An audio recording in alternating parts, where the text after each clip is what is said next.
In the vast expanse of space beyond the known galaxy, the peaceful Varelian species had thrived for centuries. Their society was built on harmony, understanding, and a deep connection with nature.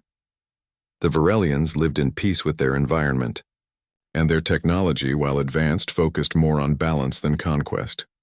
They had no history of war, no armies or weapons for destruction, only peaceful scientists, philosophers, and farmers.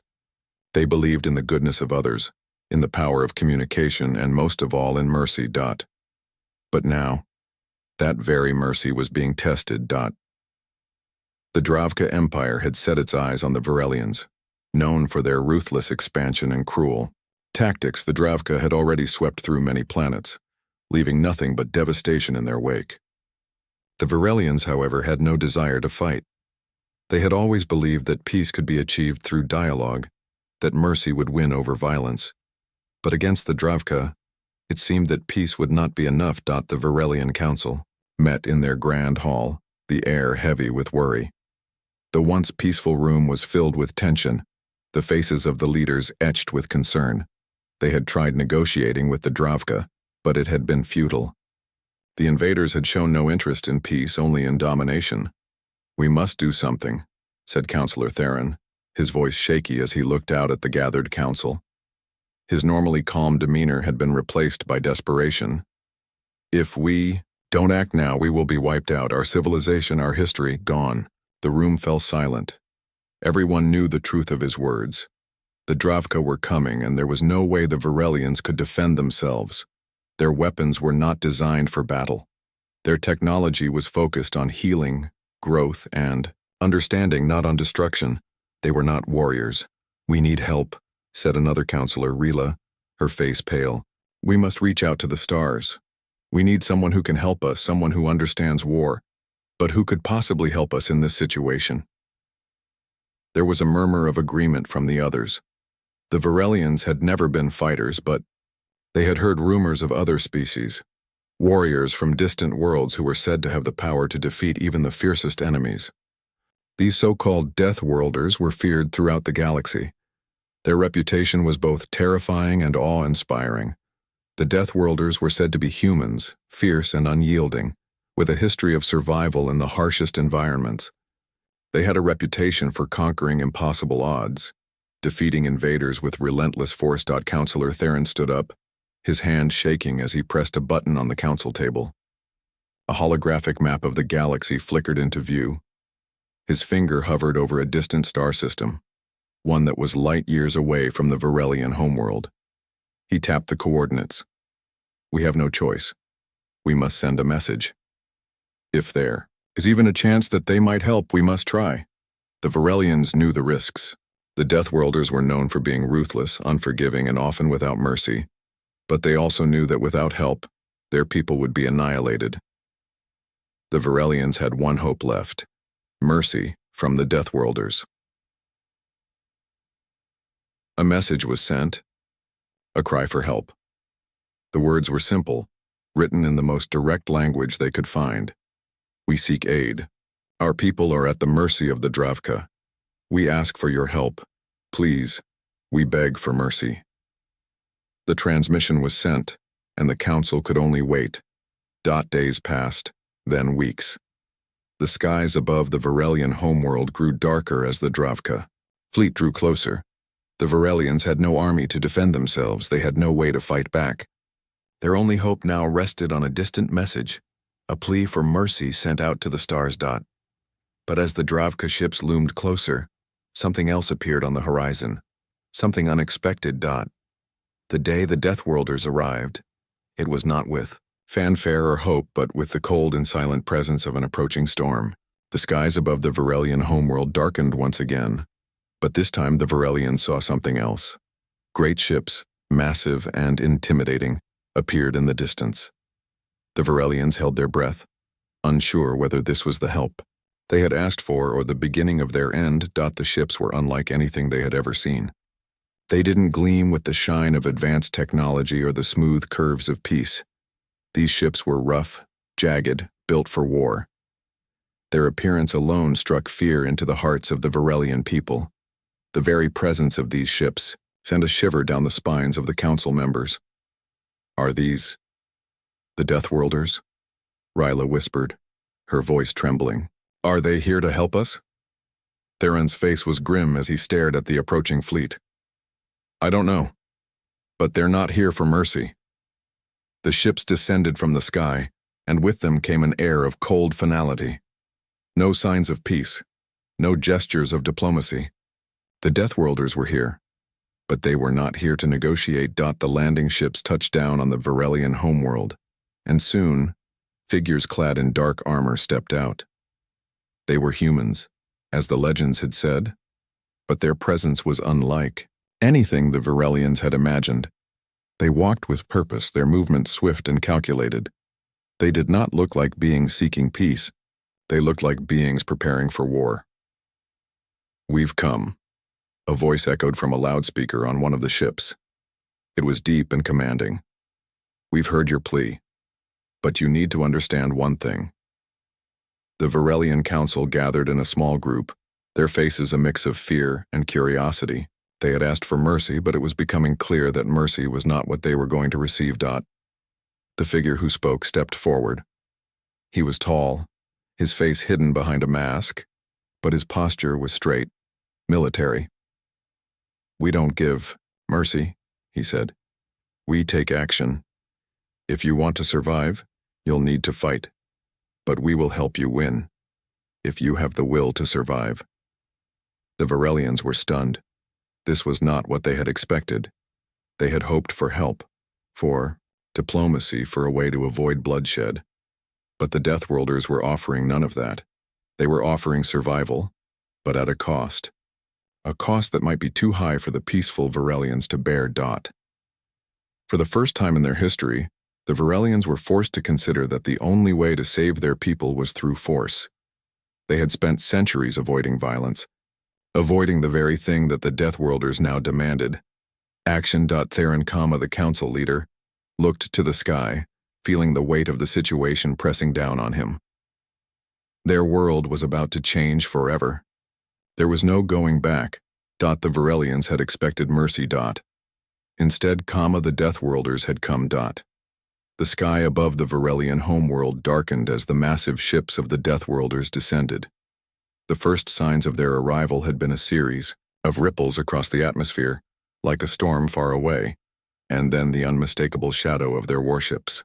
There were no banners of peace, no emissaries with olive branches, only the cold, imposing silhouettes of ships built for destruction. The Varelian people, who had long known only harmony, stared up in horror and awe. These ships were unlike anything they had ever seen, rough, angular, covered in dark metal and bristling with weapons. Even from a distance, they looked like they were ready for battle. The air felt heavy as they hovered, waiting to land. The peaceful beings of Virelia, who had once believed that mercy and kindness could solve every conflict, now found themselves facing the harsh reality of war. I thought they would come with hope, with a way to end this peacefully. Counselor Theron whispered, his voice shaky. "Not like this." Ryla, standing beside him, nodded silently, her heart sinking in her chest. "These are the Deathworlders. We've heard their stories, but I never imagined." She trailed off, unable to finish the thought. In the center of the city, the Varelian leaders had gathered to greet the visitors, hoping against hope that somehow the arrival of the Deathworlders would bring them the salvation they had sought.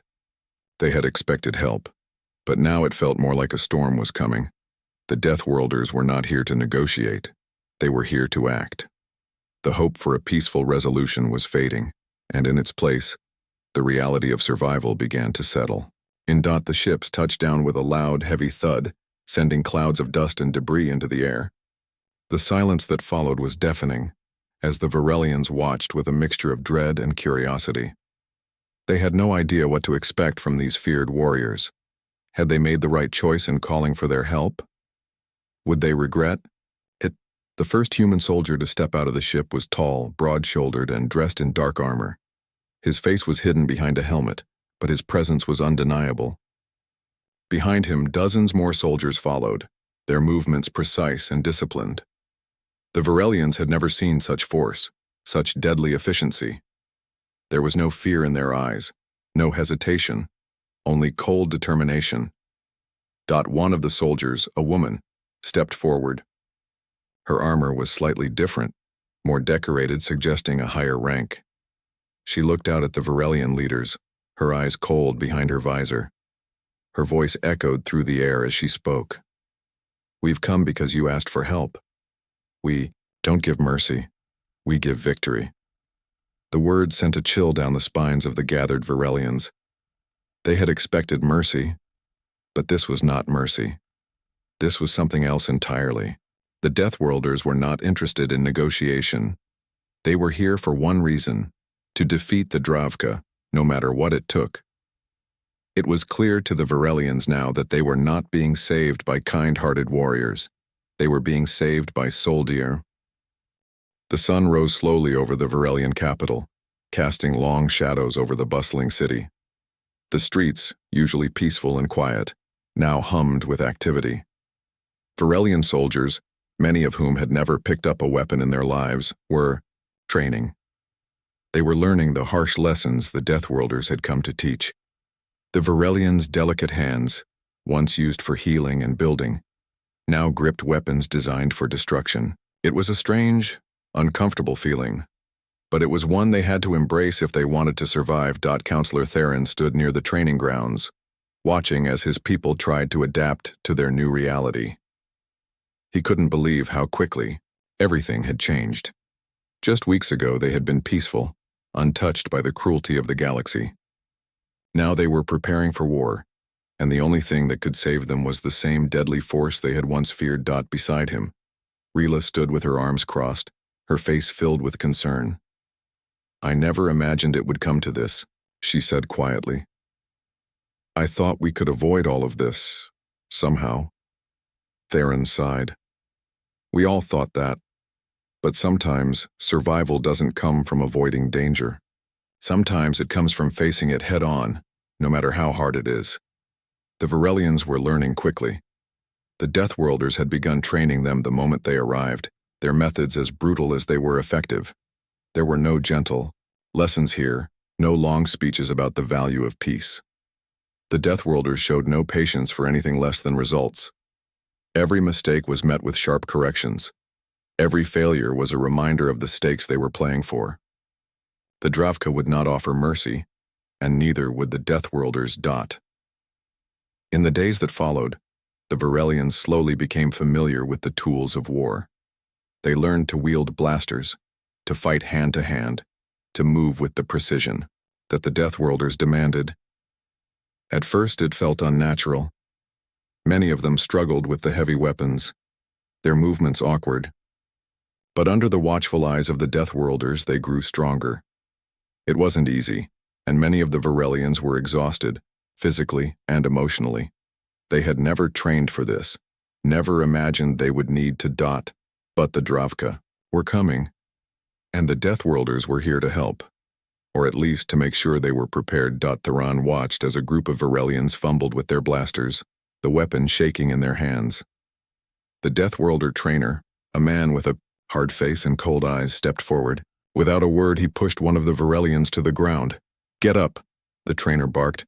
"You're too slow, again, and this time, do it right." The Varelian hesitated, but then stood and picked up his weapon. His hands shook, but he gripped it firmly and aimed. He fired, hitting the target dead center. But the Deathworlder was not impressed. "Better, but not good enough. You still hesitate. In battle, hesitation is death. You either act, or you die." The words were harsh, but they were true. Theron had witnessed the Deathworlders' methods, their relentless drive for perfection. They didn't care about feelings or diplomacy. They cared about results. In their eyes, the Varelians were not weak. They were simply unprepared. And the only way to survive was to prepare them for the brutal reality of war. As the days passed, the Varelians grew accustomed to the Deathworlders' presence. At first, they had been distant, wary of the cold, unfeeling warriors who had arrived to help them. But slowly they began to see the value in what the Deathworlders were offering. Their methods were harsh, but they were effective. And as the Dravka continued their advance, the Varelians had no choice but to follow the Deathworlders' lead. One evening, as Theron walked through the camp, he noticed something that caught his attention. A group of Varelians, once hesitant and unsure, were now working alongside the Deathworlders, practicing combat strategies and learning how to move as one. It was a strange sight. These peaceful beings, once so unwilling to fight, now moving in unison with the ruthless warriors they had once feared. It was clear that the Deathworlders' methods were working, but it was also clear that the Varelians were changing. They were no longer just a peaceful species. They were becoming something else, something harder, something capable of surviving. In a galaxy that had no place for mercy, Theron couldn't help but feel a sense of pride in what they had accomplished. They were learning, they were adapting, they were fighting for their survival, and they were becoming stronger every day. But deep down, a part of him mourned the loss of the peaceful society they had once been. The peaceful Varelians were still there, but they were buried beneath the harsh reality of war, and that was something Theron would never be able to forget. One afternoon, as the training session came to an end, Rila approached him. She looked tired, her face drawn with exhaustion, but there was a determination in her eyes that Theron hadn't seen before. She had changed too. "We've learned a lot," she said, her voice quiet but steady. "But it's not enough. We still don't have what it takes to defeat the Dravka. We need more. We need better weapons, better technology. We need more than what we have now." Theron nodded. He had been thinking the same thing. The Varelians had the will to survive, but they lacked the tools. The Deathworlders had brought them combat training, but they hadn't brought the technology. They needed to match the Dravka, and without it they were at a severe disadvantage. "I agree," he said. "But we can't rely on the Deathworlders forever. We have to find a way to defend ourselves. We need to build our own weapons, our own defenses." Rila looked at him, a glint of determination in her eyes. "We will. But we need the Deathworlders' help to make it happen. They have the resources, the knowledge. If we can convince them to share it with us, we might stand a chance." Theron paused, considering her words. He had been reluctant to ask the Deathworlders for more. They had already given so much: training, guidance, and the threat of their force hanging over the Varelians as a constant reminder of what would happen if they failed. But if they were going to survive, they needed more than just training. They needed weapons, they needed power. "Let's speak with them," Theron said finally. "Let's see if they're willing to share what they know. If not, we will have to find another way." The two of them made their way to the camp where the Deathworlders were stationed. They found the Deathworlder leader, the woman who had spoken to them when they first arrived. She was standing with several of her soldiers, speaking in low tones. When she saw Theron and Rila approaching, she raised an eyebrow but said nothing. "What can we do for you?" she asked, her voice calm but direct. "We need more," Rila said without hesitation. "We need better weapons, better technology. We can't rely on just training. We need the tools to fight back." The Deathworlder leader studied them for a long moment, her gaze unwavering. Theron could feel the weight of her scrutiny. She was sizing them up, assessing their sincerity. "I can give you training," she said finally. "I can show you how to fight, but I won't give you our weapons. The Dravka are a force to be reckoned with, and if you want to survive, you'll need to find your own way. That's the way of the galaxy." Her words stung, but they weren't unexpected. The Deathworlders were not in the habit of handing out their resources freely. They had learned the hard way, and they believed everyone else had to do the same. Theron stood firm. "Then we will find a way. We will build what we need. But we will not fail. Not with your help and not without it." The Deathworlder leader looked at him, her eyes narrowing. For a moment Theron wasn't sure if she would dismiss them entirely, but then she nodded. "Very well," she said. "I'll give you the knowledge you need, but it's up to you to use it. The galaxy doesn't care about mercy, and neither do I." As she turned away, Theron knew that they were on their own. But for the first time he felt a spark of hope. They might not have mercy, but they had something else now. The will to fight. The Dravka fleet arrived without warning. The skies above the Varelian homeworld once peaceful and clear, were now blotted out by the massive warships of the enemy. The sheer size and number of the Dravka ships were enough to send a chill down the spine of even the most battle-hardened warriors. Their dark, imposing ships filled the horizon like a shadow, their purpose clear. They had come to conquer, to destroy, and to leave nothing behind. On the ground, the Varelians stood ready, well, as ready as they could be. The harsh training the Deathworlders had given them had prepared them for combat, but there was a difference between training and reality. The Varelians had never seen a battle of this scale. They had never faced an enemy like the Dravka. Theron watched from a high vantage point as the Dravka ships moved closer. His heart raced in his chest. The Varelians had no true military force, only the skills they had learned in a matter of weeks. It wasn't enough. Not yet. They had the will to fight, but would it be enough to stop an empire bent on their destruction? Beside him, Rila stood with her arms crossed, her face a mask of calm, but her eyes betrayed her anxiety. "Do you think we can stop them?" she asked, her voice tight with fear. "I don't know," Theron replied honestly, "but we don't have a choice. We've trained, we've prepared. All we can do now is fight." The Deathworlders, having seen the approaching fleet, moved swiftly to the front lines, organizing the Varelian soldiers with efficiency. Their leader, the woman who had shown them how to fight, barked orders, pushing T. The day after the battle was over, the Varelians stood in silence, staring at the battlefield. The Dravka had retreated, but the victory was not without cost. The ground was littered with bodies, both Varelian and Dravka. Some of the Varelians who had never imagined picking up a weapon had been taken by the brutality of war. But others, those who had learned to fight under the watchful eyes of the Deathworlders, stood tall, battered but not broken. Theron stood at the edge of the battlefield, looking over the destruction. His heart was heavy with the loss, but there was a spark of something else too. They had won. Against all odds, they had held their ground against the Dravka. And it had been the Varelians, not just the Deathworlders, who had made the difference. Rayla approached him, her face streaked with dirt, her clothes torn from the battle. She had fought with the same determination as everyone else, her once peaceful demeanor replaced with a quiet strength. She had changed. They had all changed. "We did it," she said softly, her voice filled with a mix of exhaustion and disbelief.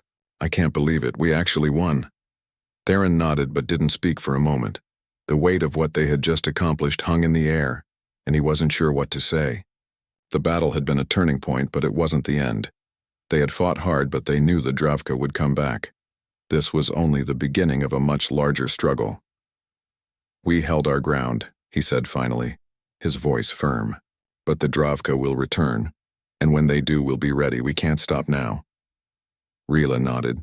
She understood. The fight was far from over. But the Varelians had proven something to themselves, something that had been buried deep in their hearts. They were not helpless. They were not weak.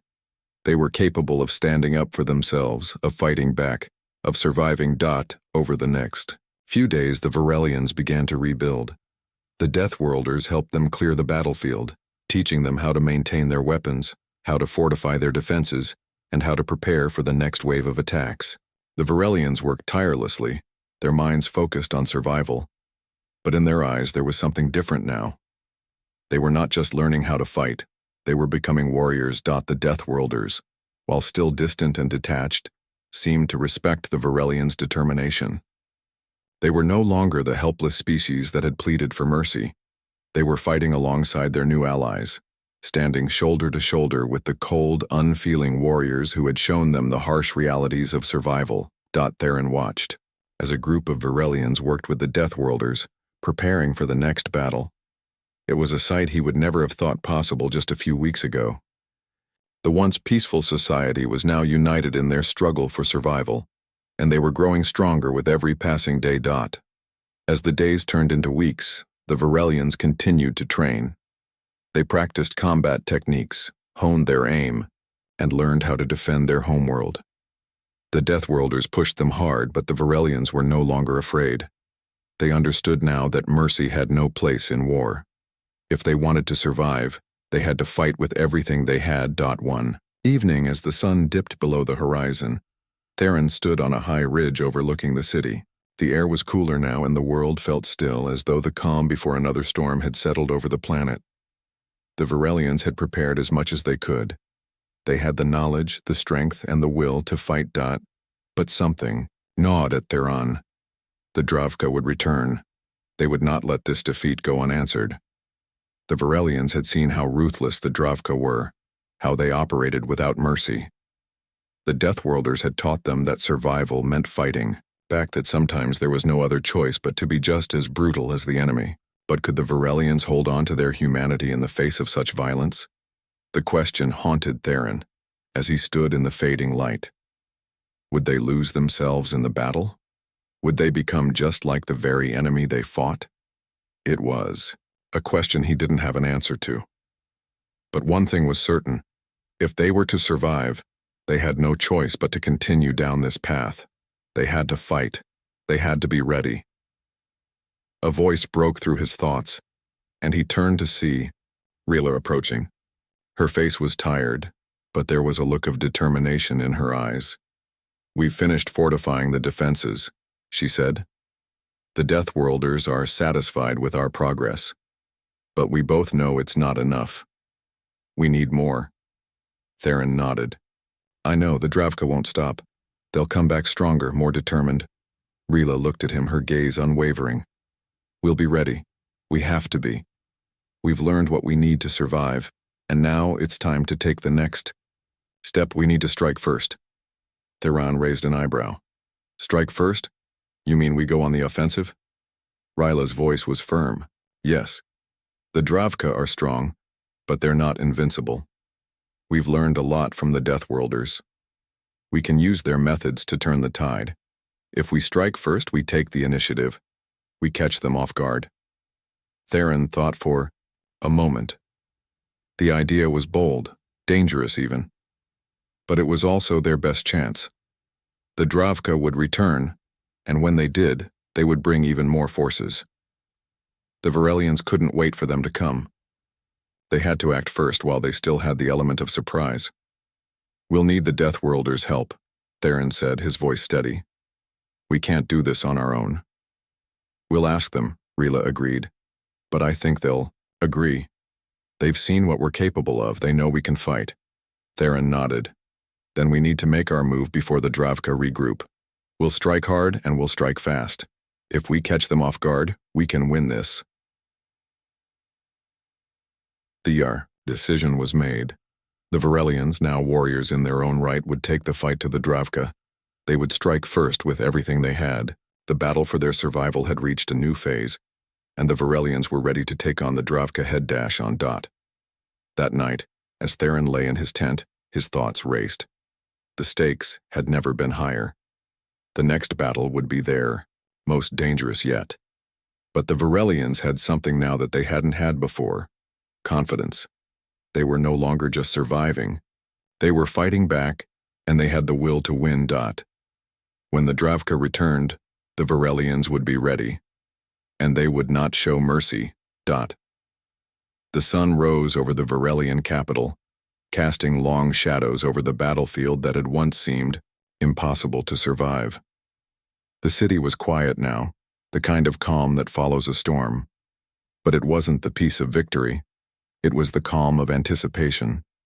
The Varelians had won their first battle, but they knew the Dravka were only regrouping. The war was far from over. In the weeks since the first major battle, the Varelians had made great strides in preparing for the next phase of the war. They had grown stronger, more disciplined, and more confident. Their training, once a painful process, had become second nature. The Deathworlders had pushed them to their limits, and they had not faltered.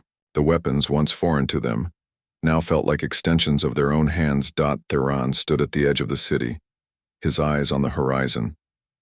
The wind was cool, the air crisp, but his mind was heavy with the weight of what was to come. He knew the Varelians were no longer the peaceful species they had once been. They were fighters now. Survivors. But at what cost? Rila joined him, her face a mix of exhaustion and determination. We're ready, Theron. We've trained hard, and the Deathworlders are with us. We have the advantage of surprise. The Dravka won't expect this. Theron nodded but said nothing. He had heard those words before. The Varelians had been underestimated before, and they had proven they could fight. But this time it felt different. The stakes were higher. The Dravka were not like the enemies the Varelians had faced in their history. They were a force of nature, relentless, cruel, and without mercy. But the Varelians had learned one important lesson. Mercy was a luxury they could no longer afford. In the distance, the sound of the Deathworlders' ships grew louder.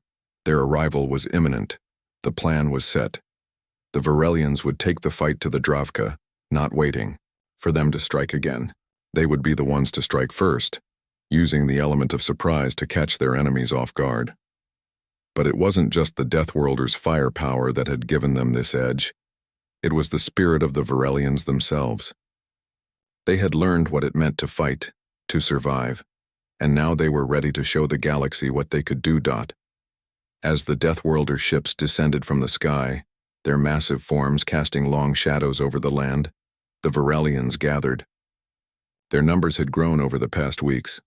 More and more of their people had trained to fight, and more of their technology had been adapted for war. The Deathworlders had shared their knowledge, but the Varelians had used it to build something uniquely their own. They were no longer relying on outside forces. They were becoming self-sufficient. Theron looked over the assembled troops. The soldiers, once hesitant and unsure, were now confident and focused. Their eyes were steady, their movements sharp. They had learned that war was not about mercy. It was about survival, and they were determined to survive. The time has come, Theron said, his voice carrying over the crowd. We've trained for this. We've prepared.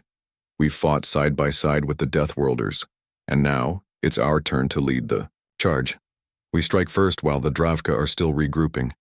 We take the fight to them and we show them what the Varelians are.